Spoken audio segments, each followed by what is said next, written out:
Danny Johnson's meteoric rise from being homeless at 21 to making millions by the age of 23 has made her one of the most sought after personal wealth, relationship, and success strategists in the world.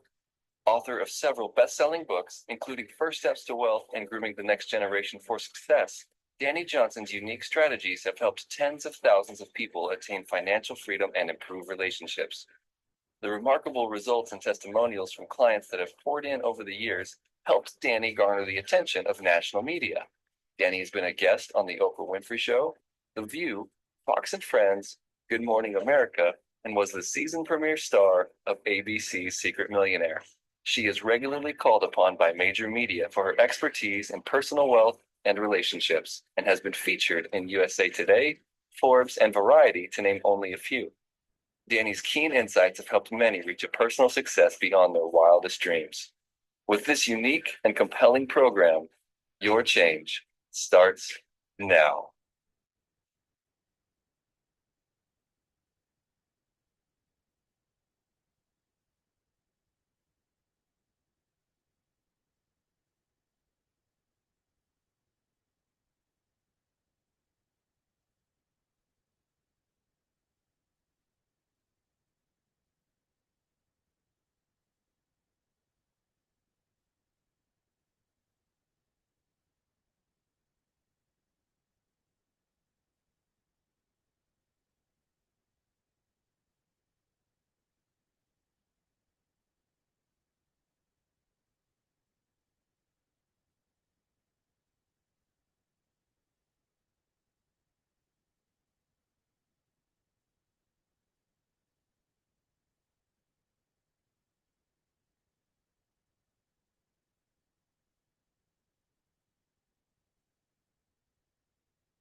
Is now you set your priorities.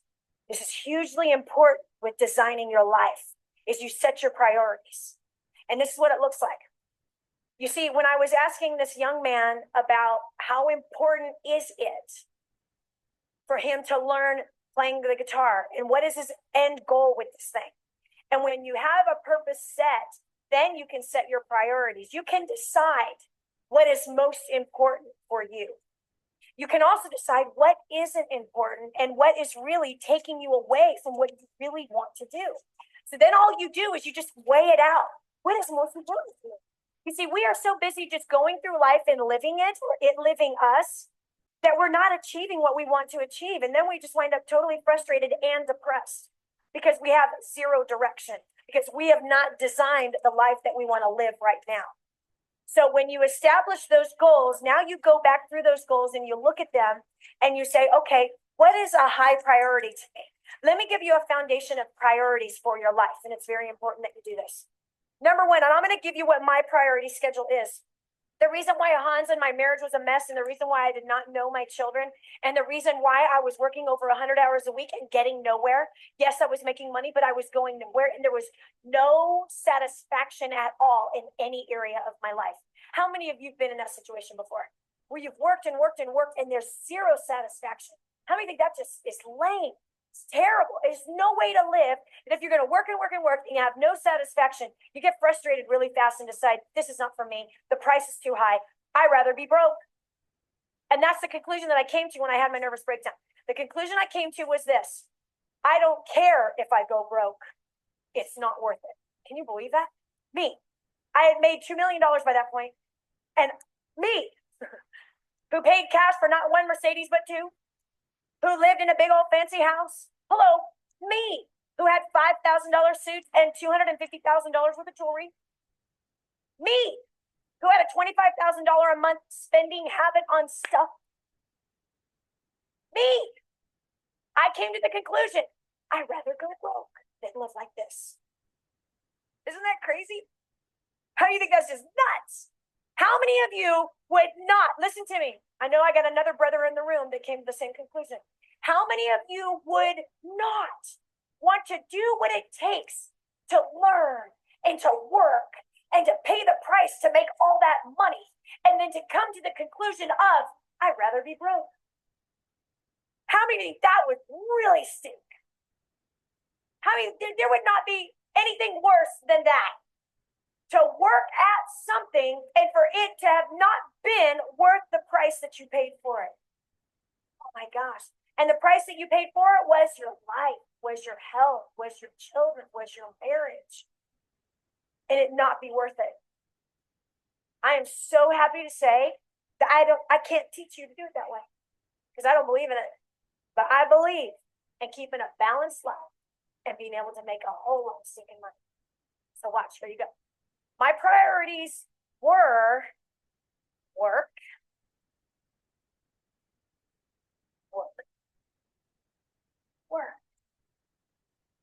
My priorities in my life was a mess when I came to the conclusion that it wasn't worth the money, that it wasn't worth the stress, it wasn't worth the fame, it wasn't worth the diamonds, it wasn't worth the $25,000 spending habit a month. My priorities were work. Guess what my second priority was? Work. Guess what my third priority was? Work. Guess what my fourth priority was? My kids. Then my God. And my husband. Watch. You can look at your life right now, where the challenges are in your life right now, and you can directly relate it to where the priorities are. The worst relationship that I had was the relationship I had with my husband. The worst relationship I had was the relationship I had with my husband. Why? He was last on the list. Let me give you what my priorities are now. You can choose to live with these priorities or not. That's completely up to you. You can make your priorities be whatever you want to. But if you and I serve the same God, I will tell you that scripturally, they need to be this. Number one priority needs to be your God. Your number one priority is God. And what does that look like? What it looks like is this. Who do you live for? Who do you work for? And who gets the glory for what you live for and work for? That's how you make God your first priority. He is with you and not against you. And if you follow these principles I've been giving you all morning, then you will have everything go well with you. So whatever you do it unto him. So again, how do you make God your first priority? It's who you live for. It's who you work for. And it's who gets the glory for what you do. Therefore, the promise of, I will multiply your efforts comes to pass. Why? Because you're doing it his way and not your way. So God has to be the first priority. Second priority needs to be your spouse. Number two is your spouse. Second only to God, which means the first physical priority is your spouse. Maintaining that relationship, investing love and honor and respect into that relationship. It's been fun watching you two grow, by the way. It has. You guys have just grown so closer to each other and more settled and more trusting, and there's more faith on you. There's more joy in your life. It's crazy. And it's really been fun watching you through the last few months. It's amazing, amazing. But treating each other with honor and respect, submitting one to another, keeping each other a high priority in your life. How many of you have spouses that don't support what you do? Anybody? Okay, a few of you. The reason why they don't support, here's one reason why they don't support what you do, is because they feel threatened by this thing that is exciting you. If they feel threatened by this thing that's exciting you, and here's why, because they haven't seen you excited and focused and diligent for years. And so now all of a sudden you have something that is exciting you. And all of a sudden you've got some more joy in your life. And all of a sudden you've got hope for a future. And he or she is not the hope or the source of the joy. But they once were. So they feel threatened by this thing that you're focused on. They feel threatened by this thing that you're working on. So they feel like they're being neglected, and they are being neglected. But if you keep that spouse your highest priority, physical priority, and you are investing honor and submitting one to another, that you're investing love, that you are romancing each other like you did when you were dating, if you are honoring and respecting them and rekindling and trying to get to know them once again, they will support everything you do. They will support everything you do. There will be an endless amount of money if you need it. There'll be an endless amount of encouragement if you need it. That's if you give them what they want. Here's another thing. Women, how many of you really want to know how to get the support of your husband? Raise your hands. It's real simple. Treat him like a rock star.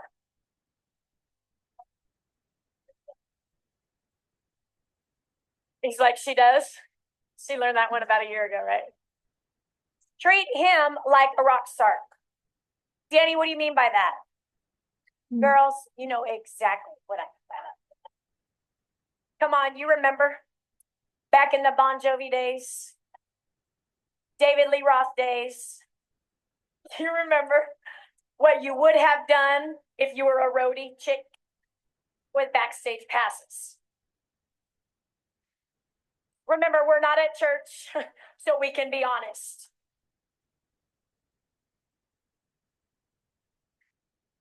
You know what you would have done. You know the awe and the twinkle in your eyes.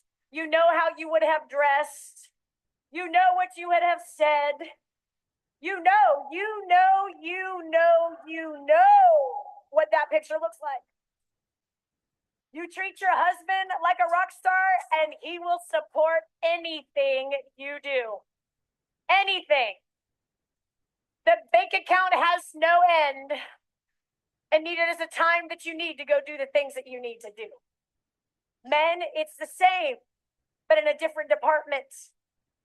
Men, how many of you would like to have the support of your wives?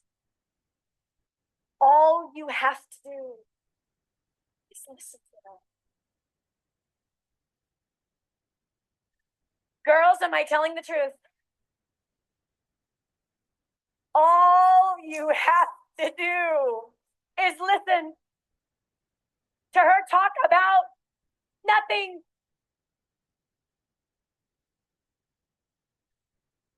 If you would just listen to her talk about nothing, she will treat you like a rock star. The more you listen to her, the better looking you get. And the more money you make, the better looking you get. The more attractive you become to her, the more you listen to her. And she can't explain it and can't put her finger on it, but she just can't wait to jump into bed with you. Or in the back seat of your Suburban. Or, of course, in the Mile High Club at the airplane. the back of the 747. International flights are really easy because the bathrooms are huge. And if you time it right after takeoff, because no one has to pee after takeoff, so there will not be a line.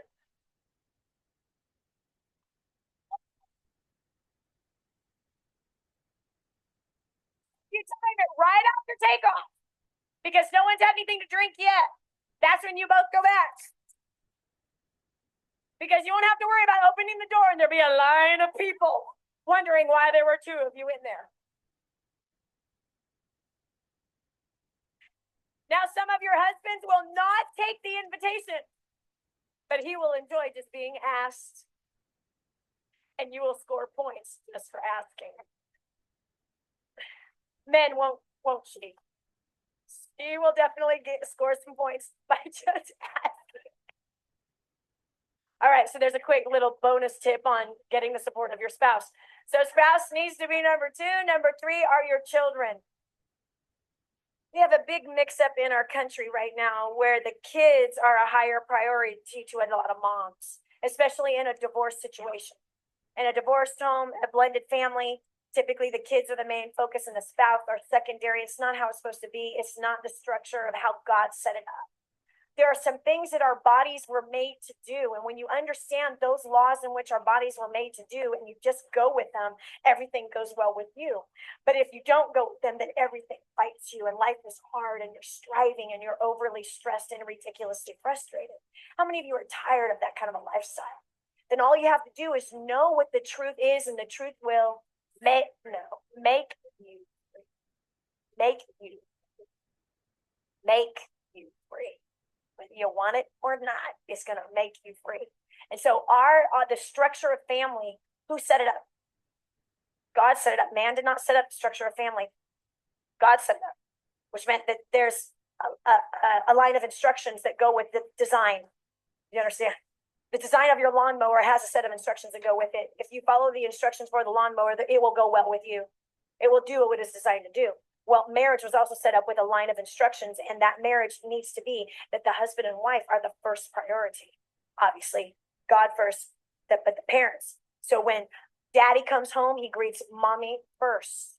Okay. Something that I didn't get to last night, very important that you don't let your children divide the two of you. Very important that you don't let your children divide the two of you. So you don't ever do something like this, where you have your child come to you and say, Mom, can I go to a concert on Friday night? And you say, sure, it's fine with me. Go ask your dad. That causes division. Because if she goes and she asks her dad and her dad says no, she's picked at her dad and her mom looks like a hero. This now causes division in the household. So what you do say is you say, you know what? That's a great proposition. Let me talk to your father, so that you do not show yourself to be the better parent or the bad parent. They don't know which one said no. They don't know which one said yes. So then you honor your spouse and you go to your spouse and say, Erica asked if she can go to a concert Friday night. It's with such and such and so, and it's at this time and it's going to cost this much. If he says no, you honor him and say, okay, that's fine. I support your decision. Then you go back to your teenager and you say, your father and I talked about it, and we feel that right now is not a good time for you to go. So either you can have a good attitude about that decision or a bad one. It's completely up to you. Here's what I do know. How you handle the answer to this proposition will determine whether or not it's a yes or a no next time. Why? Because if they can be trusted and show the maturity, regardless of what the answer is now, that means they are ready or they're not ready to be able to be trusted with a night on the town at a concert. Makes sense? So you don't let them divide you. So whenever they come to you and you say, yeah, that's fine, go ask your mom, you just sowed a seed of discord between your teenager and your spouse. So do not do that, okay? And don't go to them. And if he says, well, he said no, and I don't understand it, you just caused bitterness between the teenager and the head of the household. Did this just help somebody? It's huge. Huge. You have to protect unity, and you have to protect the unity of the marriage between the husband and the spouse. Okay. And what is that also doing? It's training them up on how they will train who? Their children. Yep.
They are children.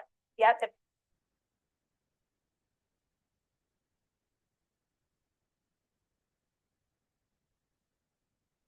Them up on how they will train who? Their children. Yep.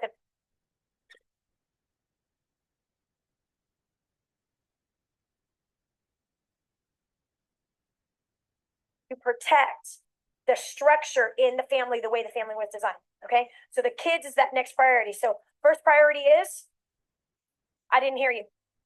Second priority is, third priority is, good job. Fourth priority is, what's your fourth priority?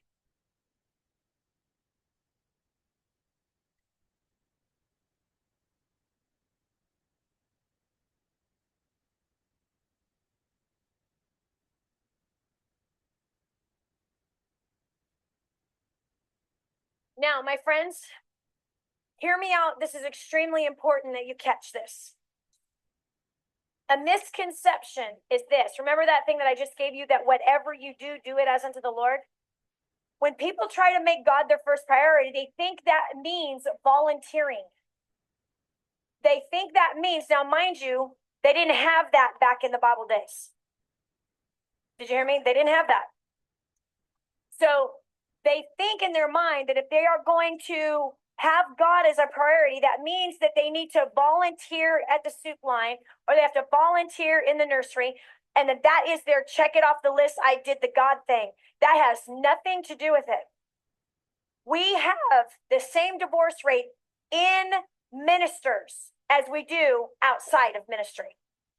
Isn't that crazy? The divorce rate in evangelists and pastors is the same of those that are not in that position. And why is that? Because they don't understand priorities. They don't understand priorities. They don't have a clue on it. So in their mind, with all their zeal, they are sacrificing their spouse and their kids. And it's not so much a time factor as it is a heart factor. Do you hear me? And what happens is that this is how many of you have known, and it is statistically true, that pastors' kids are big time troublemakers. Isn't that the most interesting thing? It's really sad, isn't it? Two reasons, I think. One, because of the pressure that they think they have to live up to be holy. Okay. But secondary, because they hate the ministry that takes their father away from them.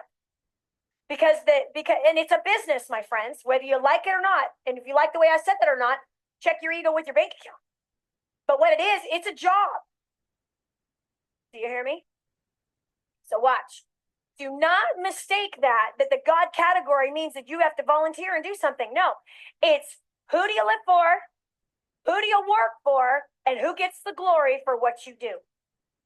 Who do you live for? Who do you work for? And who gets the glory for what you do? How many of you can control those answers?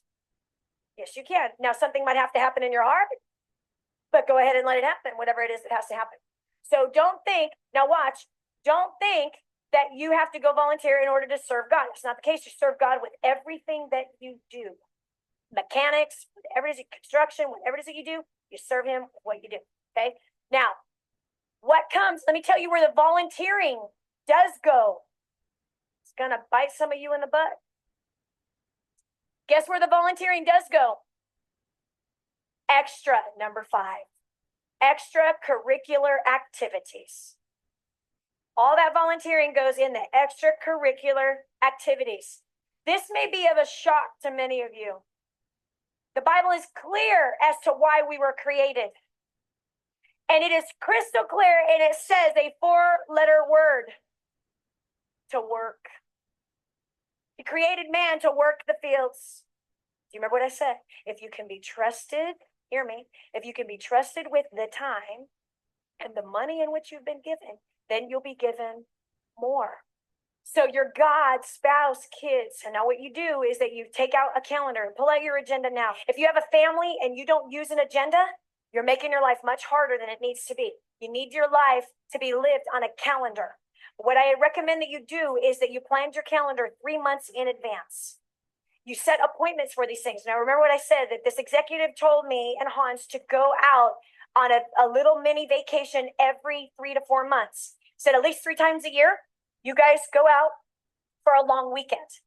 So he said, you have to pull out your calendar and you need to make an appointment. This weekend is for Hans. So you have to pull it out in advance. When you don't do this, you won't go. The time will come and go, and you have not set it up and you have not spent the time to get it. So what you do is you pull out your calendar. Come on, if you have a calendar, do it. If you don't, write one out. Go ahead and draw this out. I know I watched a few of you. I watched this gentleman over here make this calendar. Okay, so now what you do is you need a series of different highlighters. Blue, I use to represent God. Spouse, could be pink. For my kids, I will use orange because they are hot and wild. Obvious work is green. So you have a series of highlighters. Each color represent each priority. So what you first do on your calendar is concerning the God thing. Now, check this out. Remember I said that the design of your body that was designed by God was designed and has a set of instructions that go with it. How many of you, the instructions I gave you concerning marriage and protecting the unity of the headship of the household was helpful for you? And that little example I gave you, but when a kid comes to you and asks you a question, if you can go do something, how many of that was helpful to you? That protects the unity in the marriage, and it teaches them what the priority is, the high priority is.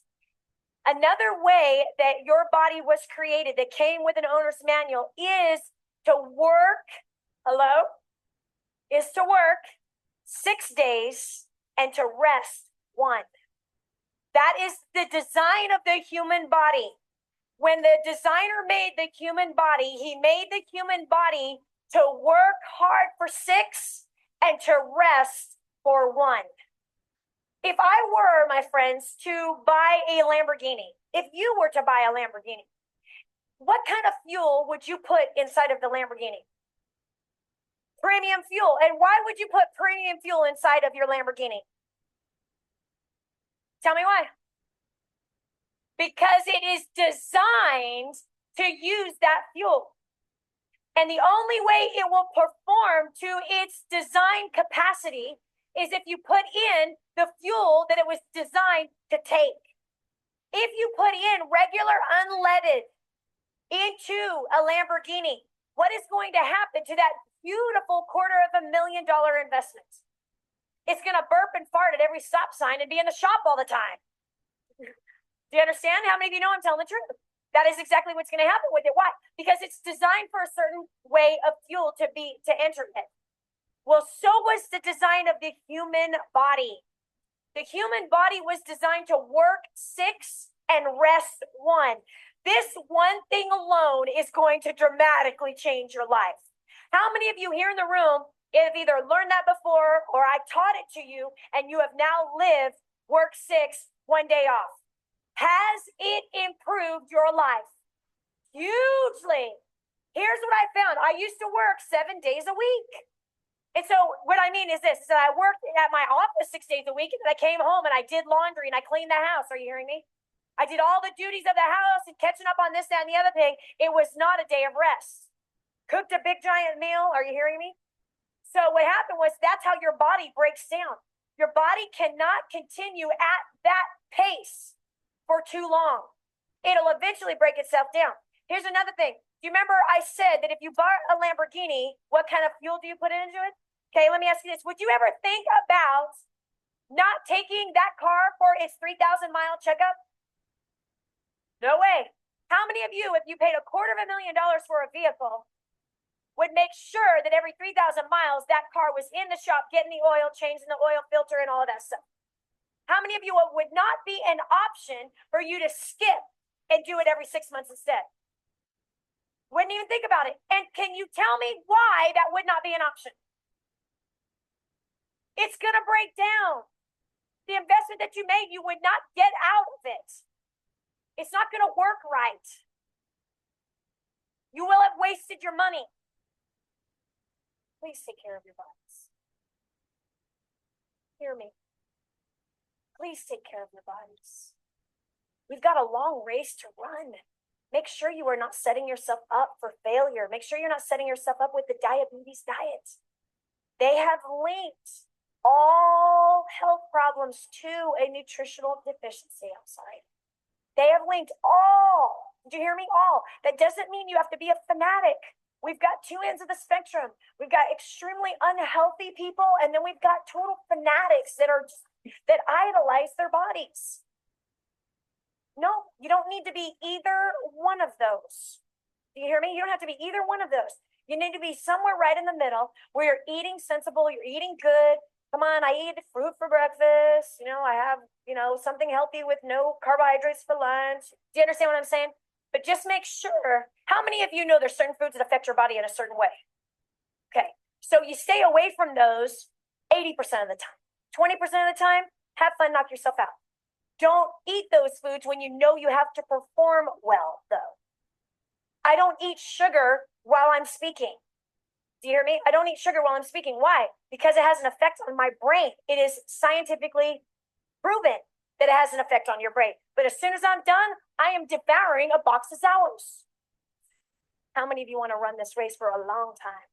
And how many of you don't have time for health problems? Because health problems take time and money. We don't have time for that. We don't have time for that. So don't set yourself up for a failure. Set yourself up for a success, okay? And be sensible about it. Don't be psychotic about it. Don't be in bondage about it. Just be sensible about it, okay? That's how I've maintained my weight all these years. So there you go, nice little bonus. Okay, so here you go. Let's just say that you choose to make your day of rest a Saturday, okay? So what you do, or a Sunday, whatever, is you mark that all off. That's all blue. That's all blue. Okay, what is that day of rest? It's cereal for dinner, or it's pizza for dinner. It's a pajama day. It is a day of taking a nap for 3 hours in the afternoon. The day of rest is no laundry, okay? No cleaning rooms, no making beds. The day of rest is doing absolutely nothing but unplugging your life and just either sleeping, reading your Bible. It could be time of prayer. It could also be family time with the kids. It could be on a hike with the kids.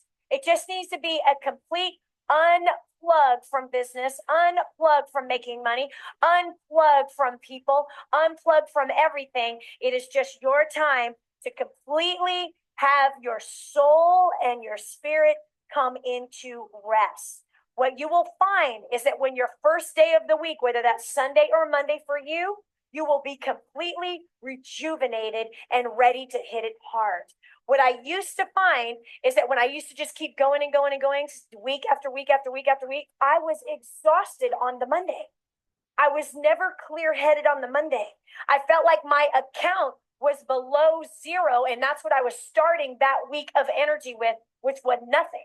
But on that Sunday, you will be completely, or that Saturday, be completely replenished on that day of rest and ready with a clear head, a clear mind, be able to hit it hard. So your efforts will not, listen to me right now, your efforts will not be multiplied if you do not take a day of rest.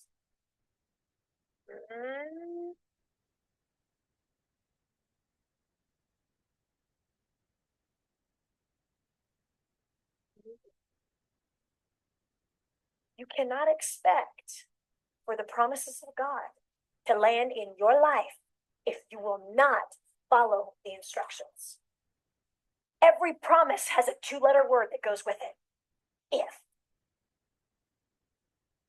Every promise has a 2-letter word.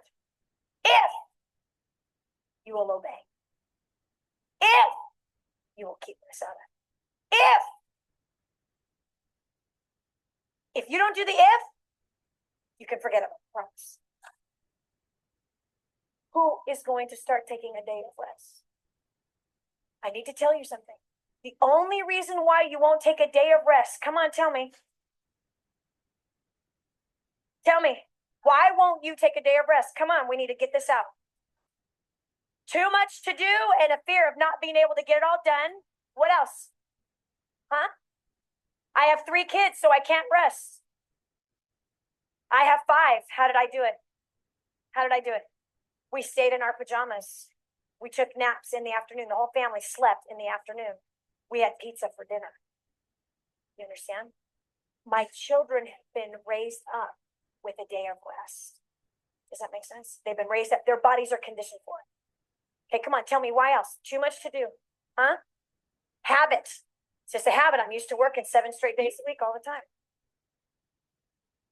Lazy. What do you mean lazy? Oh, so I gotcha. So that if I'm not working all the time, then I'm called lazy. And you don't like being lazy, so why do you feel like you have to work all the time? You're in the hot seat. Why do you feel you have to work all the time? She was on the hot seat the other day. Why do you feel like you have to work all the time?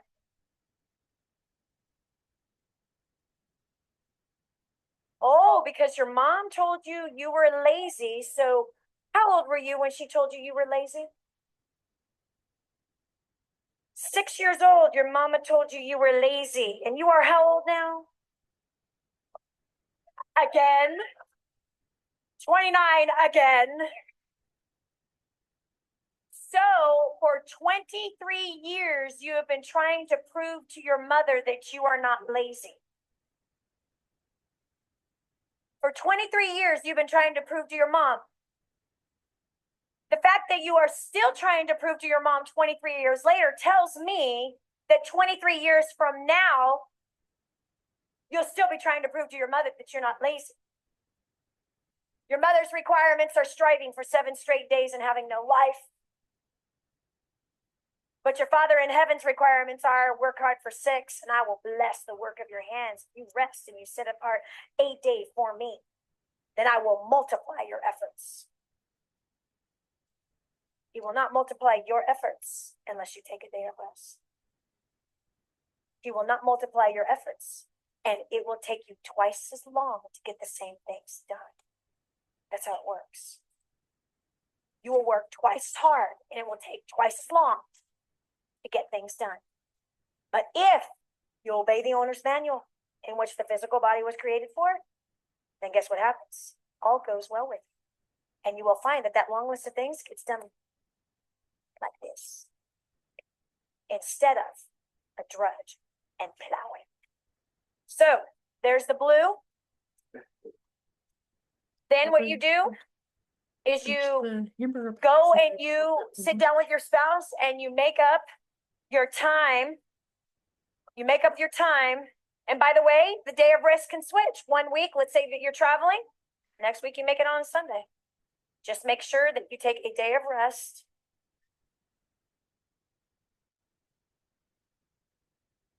At 6, you rest 1. So you make a date night with your spouse. Let's say you do that Friday night.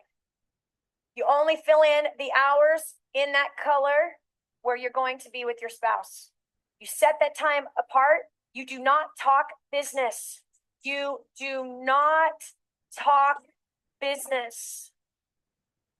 The date could be 2 ice cream cones at McDonald's for $1. It could be, husband, that you go pick a rose and you bring it to her. It could be that you just bought one. It could be that you made a handmade card that says, I love you. It could be a post-it note on a toilet seat that says, you're beautiful. I'm not kidding you. You cannot use money as an excuse not to romance your spouse. Cannot use money as an excuse. But Danny, I want to do something great for her someday. You won't do something great for her someday if you don't do something now. Did you hear me? The someday will never come if you don't do the thing that you can do right now. Again, if you can be trusted with what is in front of you, then what? Then you'll be trusted with what? More. But Danny, I want to buy her a big diamond.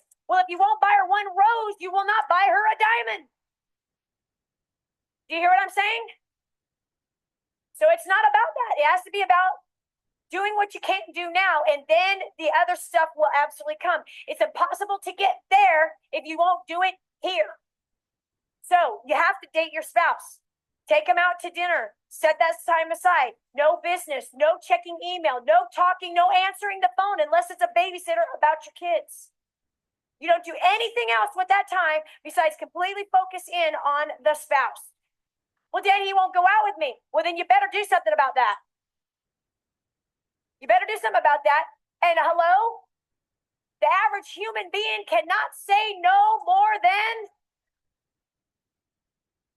if there was a place to persist, where is it? Right there. Don't you use that excuse that they won't go out with you. No, then create an eager desire in them to go out with you. They went out with you before, they will go out with you again. Okay? It could also be you ship the kids out for the night. You have a picnic in the living room floor in front of a fire by candlelight. Naked as jaybirds.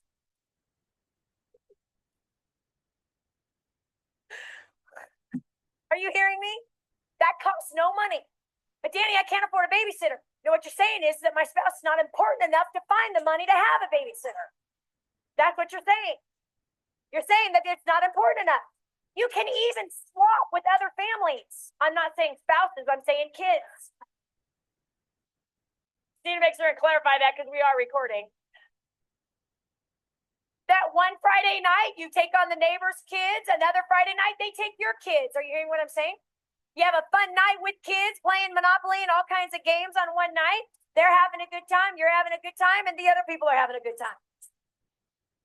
You just have to work it out. Anything is possible. When you set up your mind and you make up your mind that it's a high priority, you'll make it happen, and you will have the support of your spouse, and you'll have the support of your God behind you, making that long list of things happen fast. Why? Because now the fights with the spouse are way diminished. And now when you're working, you can work. Why? Because there's no guilt on you that you're neglecting the most important person in your life. Did you hear what I just said? When you neglect the most important person in your life, you can feel in your spirit that disaster is on its way. Come on, am I telling you the truth? Has that happened to y'all? When you know you're neglecting a relationship, you can see the disaster coming. You know it's on its way. It's a guarantee. Can you work with great focus and effectively when you know that a disaster is on its way? You cannot. So how many of you want to be able to work guilt-free? Then make the dates with the spouse, whether it's naked as jaybirds on a flannel blanket in the living room floor, or 50 cents for an ice cream cone and a free flower and a back seat, or a nice dinner somewhere. And if you do go out to dinner somewhere, when you get home, you do not check your email, you do not check your voicemail, you do not plan out the day for tomorrow. No, you run a bubble bath and continue the date. The date ain't done till tomorrow morning.